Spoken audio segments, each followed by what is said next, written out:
એવું લાગે ત્યાં તમે લખી શકો સાઈડમાં હો મિત્રો.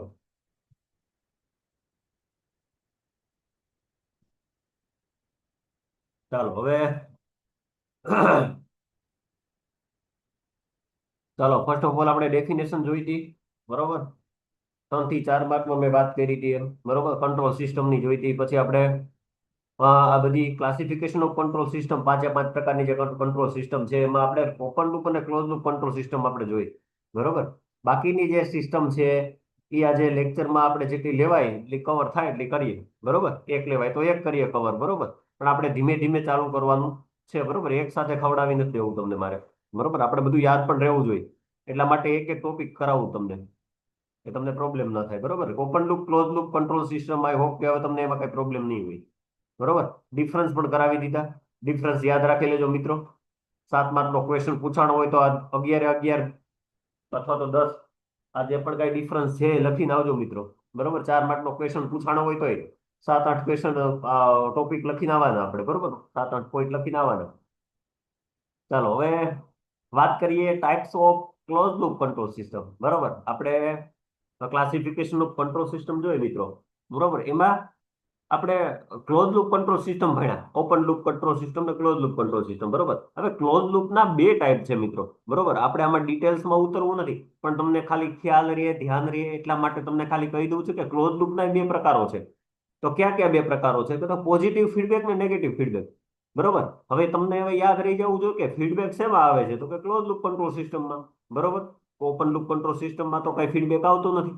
તો ક્લોઝ લૂપ કંટ્રોલ સિસ્ટમમાં ફીડબેક આવે છે. એટલા માટે આ જે કંટ્રોલ સિસ્ટમ જે છે એના બે પ્રકાર છે, પોઝિટિવ ફીડબેક વાળું અને નેગેટિવ ફીડબેક વાળું. બરોબર. ફીડબેક એટલે કે અહીંયા જે આ લાઈન જે છે સી ઓફ એસ, બરોબર, ત્યાંથી આપણે આ આઉટપુટમાંથી લાઈન લઈએ છીએ અને આપણે જઈએ છીએ રેફરન્સ ઇનપુટમાં, અને જે એરર સિગ્નલમાં દઈએ છીએ. બરોબર.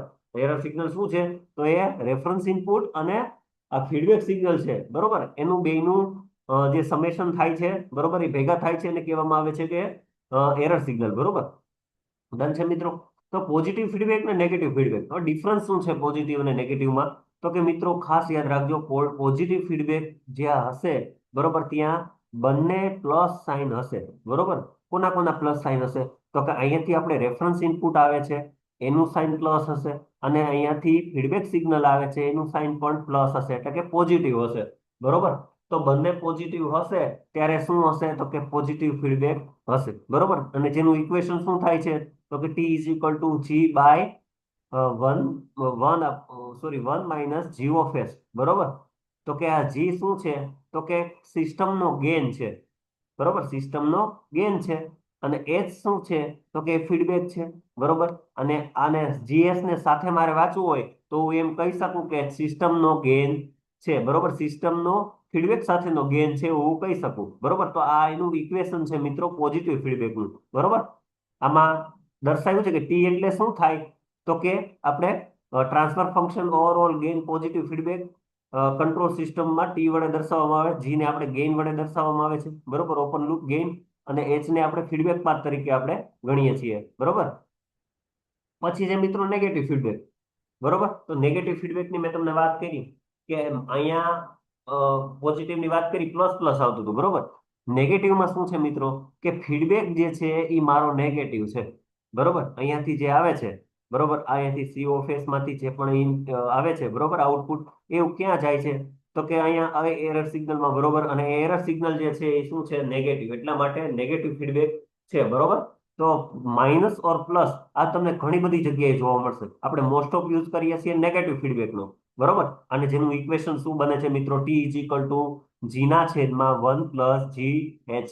બરોબર. આ ઘણી બધી વાર આપણે ઉપયોગમાં લેશું. બરોબર. નેક્સ્ટ ચેપ્ટરમાં આપણે જોશું ત્યારે ઘણી બધી વાર આ આપણને જોવા મળશે. બરોબર. તો યાદ રાખવું પડશે તમારે. Just weight. બરાબર.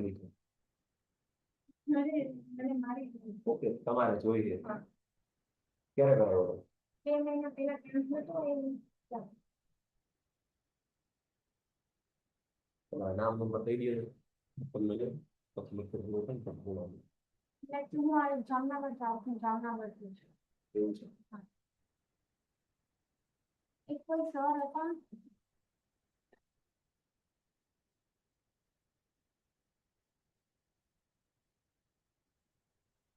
તમારું નામ શું? તનિષા મકવાણા. અત્યારે નીકળવું છે ફાઇનલ તમારે? એનો કે લેવા કરી કયા ડિપાર્ટમેન્ટમાં છો તમે? સીસી માં છો તમે? સોફ્ટ કોપી ચાલશે તમારે? સોફ્ટ કોપી આપી દઈએ તો ચાલશે? એક મિનિટ.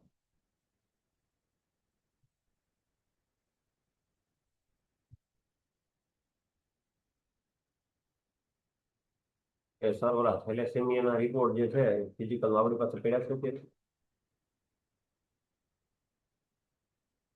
હા. તમારું નામ શું છે? તનિષા મકવાણા. તનિષા છે. સ્ટીકર નંબર યાદ છે તમને? સ્ટીકર નંબર સોફ્ટ કોપી છે ને તમારી પાસે? આપું પેલી સોફ્ટ કોપી છે ને તમને મોકલી દેજો. હા તો વાંધો નહીં. ઓકે. નામ શું હતું? મને યાદ નથી. કોનું નામ? કેમ્પમાં નામ શું હતું? વોટ્સએપમાં કયા નંબર થી સોફ્ટ આવી? Red cross society. હા.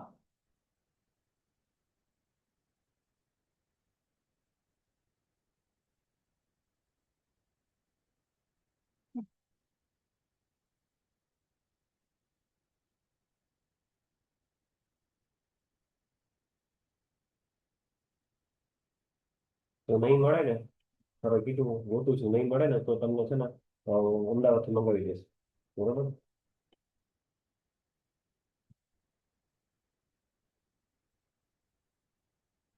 એ કુરિયર કરી દેશે ત્યાં તમને.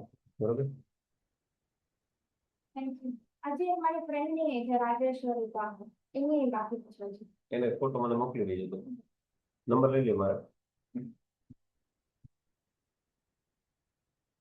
83 20 83 20 12 28 53. તમે મને છે ને મોકલી દેજો અને એડ્રેસ પણ તમારે મોકલી દો. તો નહીં મળે ને તો તમને મોકલી દેશું. બરોબર? ઓકે. Sorry student. હવે નેગેટિવ ફીડબેક આપણે મેં તમને વાત કરી એમ વધારે આવશે. બરોબર? હવે ઓકે, નેગેટિવ ફીડબેક ને પોઝિટિવ ફીડબેકની વાત થઈ ગઈ. બરોબર? નામથી દર્શાવાય એ ઓલા પણ જે છે એ સેમ જ હશે. બરોબર? આ ક્વેશ્ચન તમને જીટીયુમાં પૂછાશે ને કે પોઝિટિવ ફીડબેક કોને કહેવાય, નેગેટિવ ફીડબેક કોને કહેવાય. બટ આપણા જાણવા માટે આ જરૂરી છે મિત્રો. બરોબર? કે પોઝિટિવ કોને કહેવાય, નેગેટિવ કોને કહેવાય. બરોબર? કેમ કે સેકન્ડ ચેપ્ટર આપણે સ્ટાર્ટ કરશું સ્ટેબિલિટી વાળું. બરોબર? ત્યારે આ પોઝિટિવ ને ફીડબેક ને નેગેટિવ ફીડબેક ઘણું બધું આવશે. ડન? તો આ જે ડિફરન્સ પણ એકવાર કરી લેજો ને જોઈ લેજો. બરોબર? ડાયાગ્રામ જે છે ખાસ એટલું જ ખાલી જોવાનું છે આપણે. બરોબર? આ કોનિકલ ફોર્મ છે. બરોબર? આ સૂત્ર કેવી રીતે આવે એ અત્યારે તમને મારી સામે પીડીએફ છે. બરોબર? આ એક એક ઇક્વેશન કેવી રીતે આવે મિત્રો. બરોબર? કે આ જે આપણું ટ્રાન્સફર ફંક્શન છે, સેકન્ડ ચેપ્ટરમાં આપણે બધું ટ્રાન્સફર ફંક્શનનું જોવાનું છે. બરોબર? તો આ જે transfer function of Laplace transform of આઉટપુટના છેદમાં ઇનપુટ, એટલે કે આઉટપુટનો અને ઇનપુટનો રેશિયો છે. બરોબર મિત્રો? હવે આ ઇક્વેશન કેવી રીતે આવે? બરોબર? અહીંયા સુધી કે આપણે નેગેટિવ કેવી રીતે મિત્રો આવે અને પોઝિટિવ કેવી રીતે આવે. બરોબર? એ એક મારો જૂનો વિડીયો છે જેમાં મેં બોર્ડમાં વ્યવસ્થિત રીતે સમજાવેલું છે. બરોબર? અત્યારે હું તમને આમાં સમજાવીશ તો તમને સમજાશે નહીં. ઓલું હેન્ડ રિટન હું તમને બોર્ડમાં સમજાવતો હશે ને એ તમને સમજાઈ જશે. એટલા માટે મિત્રો એનો વિડીયો હું તમને અલગથી મોકલી દઈશ. અત્યારે એમાં આપણે પડતા નથી. બરોબર? કે કોનિકલ ફોર્મમાંથી આપણે આ નેગેટિવ અને પોઝિટિવ કેવી રીતે આવે. બરોબર? આજે મેં તમને વાત કરી કે ટ્રાન્સફર ફંક્શનનો આર ઓફ એસ ના છેદમાં સી ઓફ એસ ના છેદમાં આર ઓફ એસ. બરોબર? તો આ ઇક્વેશન બને છે નેગેટિવ ફીડબેકનું ને આ બને છે પોઝિટિવ ફીડબેકનું. બરોબર? તો આ બે જે આ ઇક્વેશન છે બે એ આપણે યાદ રાખવાના છે મિત્રો, કેમ કે આ સેકન્ડ ચેપ્ટરમાં આપણે બહુ કામ આવશે. તો આ ઇક્વેશન કેવી રીતે આવે એનો આજે વિડીયો તમને હું મૂકી દઈશ. બરોબર? સ્ટાર્ટ કરીએ નેક્સ્ટ કંટ્રોલ સિસ્ટમ. બરોબર? જેમાં છે લિનિયર અને નોન લિનિયર. બરોબર? તો લિનિયર સિસ્ટમ કોને કહેવાય અને નોન લિનિયર કંટ્રોલ સિસ્ટમ કોને કહેવાય એ જોઈએ. બરોબર? ખાસ બધાનું અહીંયા ધ્યાન લેક્ચરમાં. ઓકે. અર્થ શું થાય છે તો કે લિનિયર કંટ્રોલ સિસ્ટમ એ એવી સિસ્ટમ છે જેમાં ઇનપુટ અને આઉટપુટ વચ્ચેનો સંબંધ છે એ લિનિયર છે. જેમ કે ઇનપુટ આપણે 1.5 ગણું કરશું તો આઉટપુટ પણ 1.5 ગણું મળશે એટલે ઇક્વલ મળશે મિત્રો. આજે હું જ્યારે ઇનપુટ આપું છું, ફોર એક્ઝામ્પલ કોઈ સર્કિટ છે એમાં હું ઇનપુટ આપું છું, વોલ્ટેજ આપું છું 12 વોલ્ટ, તો મને આઉટપુટમાં પણ 12 વોલ્ટ મળશે. એટલે કહેવાનો મતલબ જેટલું આપણે ઇનપુટ આપીએ છીએ અને મને જેટલું આઉટપુટ મળે છે, બરોબર, એમાં કોઈ ફેરફાર થતો નથી. જેટલું ઇનપુટ આપવું એટલું મને આઉટપુટ મળે, બરોબર, જેને કહેવાય લિનિયર સિસ્ટમ. બરોબર, ઓકે, ડન. અહીંયા સુધી કમ્પ્લીટ છે આ ડેફિનેશન, કે જેટલું જેવું ઇનપુટ આપવું એવું મને આઉટપુટ મળે, એને લિનિયર સિસ્ટમ કહેવાય. અહીંયા જો એક્ઝામ્પલ દ્વારા સમજાવ્યું છે કે એક્સ ઓફ ટી એટલે કે ઇનપુટ આપ્યું છે, બરોબર, ક્યાં આપ્યું છે તો કે A1. A1 શું છે તો કે સિસ્ટમ છે. સિસ્ટમમાં આપણે ઇનપુટ આપ્યું છે, બરોબર, તો મને એવું ને એવું ઇનપુટ મળે છે મિત્રો. જુઓ તમે, આનું બેનું મલ્ટિપ્લિકેશન થયું, બરોબર, એટલે કે y of T is equal two શું મળ્યું, A1 અને x ઓફ ટી. જેવું આપું છું એવું મિત્રો મને મળે છે. ડન. તો શું જોયું ચાલુ?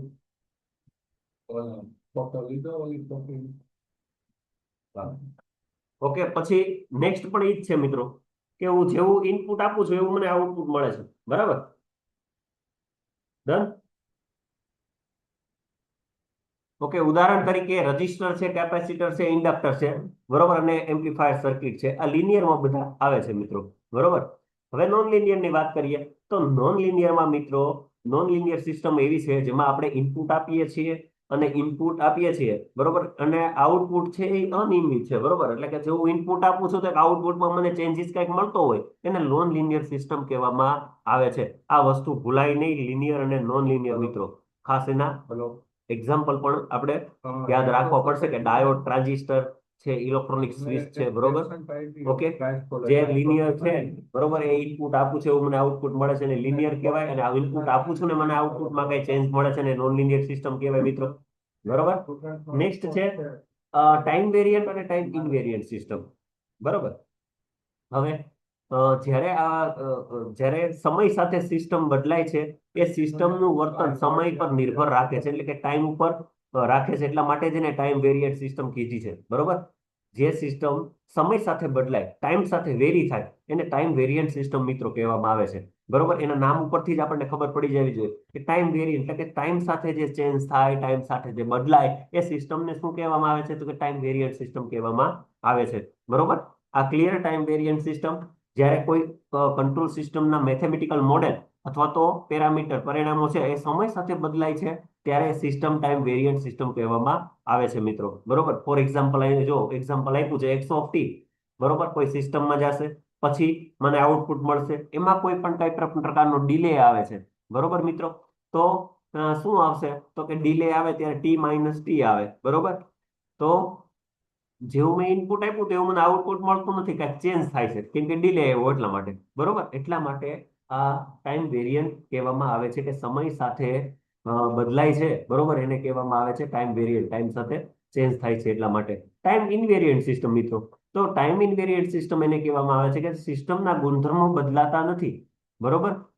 એ સિસ્ટમના ગુણધર્મો જે છે એ સમય સાથે બદલાતા નથી. અહીં બે વાર બદલાતા બદલાતા રાખ્યું છે, આપણે એક જ વાર સમજવાનું છે, બદલાતા નથી એટલે કે સમય પર નિર્ભર નથી, ત્યારે એ સિસ્ટમને ટાઈમ વેરિયન્ટ સિસ્ટમ કહેવામાં આવે છે મિત્રો. પહેલા ડિલે આપી દીધો, અહીંયાથી હું માની લ્યો કે એક્સ ઓફ ટી મારું ઇનપુટ છે, પછી ડિલે આવે છે, આઉટપુટ તો મને અહીંયા જ મળે છે ને, x of T minus T. બરોબર, એ પાછું ક્યાં જશે તો કે સિસ્ટમમાં જશે. તો સિસ્ટમમાં જે હવે તમારું ઇનપુટ શું ગણાશે તો કે x of T minus T. બરોબર, એ ઇનપુટમાં જશે ને મને અહીંયા આઉટપુટ મળશે. આઉટપુટમાં શું મળશે તો કે એક્સ ટી માઇનસ ટી જ મળશે. બરોબર, એટલે કે મિત્રો ઇનવેરિયન્ટ એને કહેવામાં આવે છે કે જે સમય સાથે બદલાતું નથી. બરોબર, જેને ટાઈમ ઇનવેરિયન્ટ કહેવામાં આવે છે. આપણે એક્ઝામમાં જો મિત્રો 7 માર્કનો ક્વેશ્ચન પૂછાણો હોય ને તો ડેફિનેશન અને એક્ઝામ્પલ જ આપવાનું છે ખાલી. બરોબર, તો જ ભેગું થાય ને, બાકી તો પછી આખી સપ્લી ભરાઈ જાય. ડન. એટલે કે ટાઈમ વેરિયન્ટ અને ટાઈમ ઇનવેરિયન્ટ જે છે, બરોબર, અને અલગ અલગ પ્રકારની બધી હવે પછીની જે સોરી ઓપન લૂપ અને ક્લોઝ લૂપ સિવાયની જે પણ કંટ્રોલ સિસ્ટમ છે એમાં તમે ખાલી ડેફિનેશન અને એક્ઝામ્પલ લખશો તો ચાલશે મિત્રો. બરોબર. આ પછી તમને એવું કે 3 માર્કનો ક્વેશ્ચન હોય, ટાઈમ વેરિયન્ટ અને ઇનવેરિયન્ટ સમજાવો, તો ડેફિનેશન ને એક્ઝામ્પલ તમે દઈ દેશો તો ચાલશે. ઓકે. ઓકે, કન્ટિન્યુઅસ ટાઈમ અને ડિસ્ક્રીટ ટાઈમ કંટ્રોલ સિસ્ટમ. બરોબર. તો કન્ટિન્યુઅસ ટાઈમ સિગ્નલ કોને કહેવાય તો કે સિસ્ટમ, કન્ટિન્યુઅસ સિસ્ટમ એ એવી સિસ્ટમ છે જેમાં સિગ્નલ સતત સમયના ફંક્શન તરીકે હોય છે. એનો અર્થ એમ થાય છે મિત્રો કે સિસ્ટમના ઇનપુટ અને આઉટપુટ સિગ્નલ સમયની દરેક પળે ઉપલબ્ધ હોય છે. એટલે મિત્રો કહેવાનો મતલબ કન્ટિન્યુઅસલી હોય છે. બરોબર, એમાં કોઈ પણ પ્રકારનો ફેરફાર હોતો નથી. બરોબર, જેવા હું ઇનપુટ આપું છું, પેલી મારી સાયકલ જે છે, બરોબર, અહીંયાથી લઈ અને અહીંયા સુધી મારી જે સાયકલ છે, બરોબર, એવી ને એવી સાયકલ મને છેક સુધી મળશે. એટલે કન્ટિન્યુઅસલી સિગ્નલ જતા હોય એને કહેવામાં આવે છે કન્ટિન્યુઅસ ટાઈમ સિગ્નલ. બરોબર, કન્ટિન્યુઅસ ટાઈમ સિસ્ટમ કયો અથવા તો સિગ્નલ કયો. ઓકે, વાત કરીએ પછી જો આનું આપણે એની ફિગર પણ ડ્રો કરી નાખવાની મિત્રો. બરોબર, કે કન્ટિન્યુઅસલી ટાઈમ સિગ્નલ કોને કહેવાય? આ જે આ આડી લાઈન જતી હોય એને ટાઈમ કહેવામાં આવે છે, અને જે ઊભી લાઈન હોય એને શું કહેવામાં આવે છે? તો કે એને એમ્પ્લિટ્યુડ કહેવામાં આવે છે. બરોબર, ડિસ્ક્રીટ ટાઈમની વાત કરીએ મિત્રો, તો ડિસ્ક્રીટ ટાઈમ સિસ્ટમ એવી છે જેમાં ઇનપુટ અને આઉટપુટ જે સિગ્નલ છે એ ચોક્કસ અંતરે હોય છે, અને એ સમયના ડિજિટલના સ્ટેપમાં હોય છે. બરોબર, આને તમે કન્ટિન્યુઅસલી ટાઈમને જે સિગ્નલ છે કન્ટિન્યુઅસલી હોય છે મિત્રો. અને જે ડિસ્ક્રીટ ટાઈમ સિગ્નલ હોય છે એ પલ્સના ફોર્મમાં હોય છે, એવું આપણે યાદ રાખીએ. પલ્સના ફોર્મમાં એટલે કે ઓલી આ લાઈન હતી, બરોબર, આ કેવું હશે? પલ્સના ફોર્મમાં. બરોબર, પલ્સ કેવા હોય? તો કે 0 1 0 1 એવી રીતે પલ્સ હોય. બરોબર, એટલે કે ડિસ્ક્રીટ ટાઈમ હોય. બરોબર, ઓકે ડન. તો આવી રીતે ફિગર ડ્રો કરીને આવવાની છે. ડન. હવે લાસ્ટ સિસ્ટમ છે મિત્રો SISO અને MIMO, એટલે કે સિંગલ ઇનપુટ સિંગલ આઉટપુટ. બરોબર, એ સિસ્ટમ સમજીએ મિત્રો. તો SISO નો અર્થ એ થાય છે મિત્રો કે એક ઇનપુટ અને એક આઉટપુટ. બરોબર, સિંગલ ઇનપુટ, બરોબર, એક ઇનપુટ એટલે કે સિંગલ ઇનપુટ, અને એક આઉટપુટ એટલે કે સિંગલ આઉટપુટ. બરોબર, જ્યાં મિત્રો એક ઇનપુટ હોય છે ને એક આઉટપુટ હોય છે, બરોબર, એને કહેવામાં આવે છે SISO, એટલે કે સિંગલ ઇનપુટ સિંગલ આઉટપુટ. આ સૌથી સરળ પ્રકારની કંટ્રોલ સિસ્ટમ છે. બરોબર, SISO તમને 4 માર્કનો ક્વેશ્ચન પૂછાય, બરોબર, તો આમાં જેટલું આપ્યું ને એટલું બધું લખી દેવાનું થાય. બરોબર, આ જો ડાયાગ્રામ પણ ડ્રો કરી નાખવાનો તમારે. બરોબર, એમાં એક ઇનપુટ આપું છું મને એક આઉટપુટ મળે છે, એટલે થયું સિંગલ ઇનપુટ અને સિંગલ આઉટપુટ. બરોબર, ઉદાહરણ તરીકે પંખાનો રેગ્યુલેટર છે, તમે નોબ ફેરવો એટલે કે જે રેગ્યુલેટર ફેરવીએ છીએ આપણે, એટલે કે ઇનપુટ આપણે આપીએ છીએ, એ પંખાની સ્પીડ બદલાય છે. બરોબર, જેવું ઇનપુટ આપું છું એવું મને આઉટપુટ મળે છે. ફોર એક્ઝામ્પલ, એક ઉપર મારે પંખો ફેરવવો હોય તો એક ઉપર ફરશે. બરોબર, એટલે મિત્રો એક ઇનપુટ આપું છું ને એક આઉટપુટ મળે, એવું નથી થતું કોઈ એક ઉપર ફેરવું 5 ઉપર પંખો ફરવા મળે. બરોબર, એટલા માટે એક્ઝામ્પલ આપ્યું છે પંખાનો રેગ્યુલેટર. બરોબર, કે એક ઇનપુટ આપું છું મને એક જ આઉટપુટ મળે છે, તો કે સિંગલ ઇનપુટ સિંગલ આઉટપુટ. વિશેષતા છે કે સરળ ડિઝાઇન છે, સરળ વિશ્લેષણ છે, ઓછું કોમ્પ્લિકેટેડ છે. બરોબર, નેક્સ્ટ જોઈએ મલ્ટિપલ ઇનપુટ મલ્ટિપલ આઉટપુટ. જાજા બધા ઇનપુટ આપું છું મને જાજા બધા આઉટપુટ મળે. બરોબર, આ પ્રકારની સિસ્ટમને શું કહેવામાં આવે છે? તો MIMO સિસ્ટમ. બરોબર, તો ઘણા બધા ઇનપુટ છે, ઘણા બધા આઉટપુટ છે, તો આ પ્રકારની સિસ્ટમમાં મોટા અને કોમ્પ્લિકેટેડ, થોડા કોમ્પ્લેક્સ સિસ્ટમ માટે વપરાય છે. બરોબર, પછી જેમ કે એરોપ્લેન છે, પાવર પ્લાન્ટ છે, મલ્ટી વેરિયેબલ ઇન્ડસ્ટ્રીઝ છે, એની પ્રોસેસ છે, બરોબર, વગેરેમાં આ બધું વપરાય છે. તો એક કંટ્રોલર હશે, પ્લાન્ટ હશે, બોડી હશે, અને એમાંથી ફીડબેક જતો હશે, ક્યાં જતો હશે? કંટ્રોલરમાં, અને મને આઉટપુટ પછી મળશે. બરોબર, તો મિત્રો આ બધી જે વાત કરી છે મેં, એ છે ઇનપુટ. ઘણા બધા ઇનપુટ હશે ને ઘણા બધા આપણને આઉટપુટ જોવા મળશે. બરોબર મિત્રો, ઓકે, જસ્ટ વેઇટ. ઓકે, ઉદાહરણની વાત કરીએ મિત્રો, તો જેમાં વિવિધ મોટર્સ ઇનપુટ ના હાથના વિવિધ કંટ્રોલ કરે છે, મલ્ટિપલ આઉટપુટ આપે છે. બરોબર, રોબોટિક્સ હાથ. બરોબર, એટલે કે ઘણા બધા મોટર્સ ઇનપુટ આપેલા હશે ને ઘણા બધા આઉટપુટ મને મળતા હશે. આની વાત કરીએ તો કે વધુ નિયંત્રણ એટલે કે કંટ્રોલ ક્ષમતા ધરાવે છે, કોમ્પ્લેક્સ સિસ્ટમ માટે યોગ્ય છે, મેટ્રિક્સ અને સિસ્ટમ થિયરી જરૂરી પડે છે આમાં. બરોબર મિત્રો, તો આ જે ક્લાસિફિકેશન ઓફ કંટ્રોલ સિસ્ટમ અહીંયા હું પૂરી કરું છું. બરોબર, નેક્સ્ટ લેક્ચરમાં આપણે આગળના ટોપિક જોશું કે requirement of good control system, કે સારા કંટ્રોલ સિસ્ટમ માટેની જરૂરિયાત શું છે મિત્રો. ઘણી બધી વાર એક્ઝામમાં આ ક્વેશ્ચન પૂછાઈ ગયો છે, એટલે આને આપણે પણ સ્કીપ નહીં કરશું અને જોઈ લઈશું નેક્સ્ટ લેક્ચરમાં. ક્લાસિફિકેશન ઓફ કંટ્રોલ સિસ્ટમ અહીંયા આપણે પૂરું કરીએ છીએ, ને એક્ઝામમાં પૂછાય તો આ બધી આપણે કરીને આવવાની થશે મિત્રો. બરોબર, અને હું એક આપણે ક્લોઝ લૂપ કંટ્રોલ સિસ્ટમ અને ક્લોઝ લૂપ કંટ્રોલ સિસ્ટમના ટાઈપ જે છે એ તમને અલગથી મોકલી દઉં છું મિત્રો. બરોબર, અને આનું રેકોર્ડિંગ પણ તમને મોકલી દઉં છું. બરોબર, સારું, તો મીટિંગ અહીંયા મિત્રો એન્ડ કરીએ આપણે.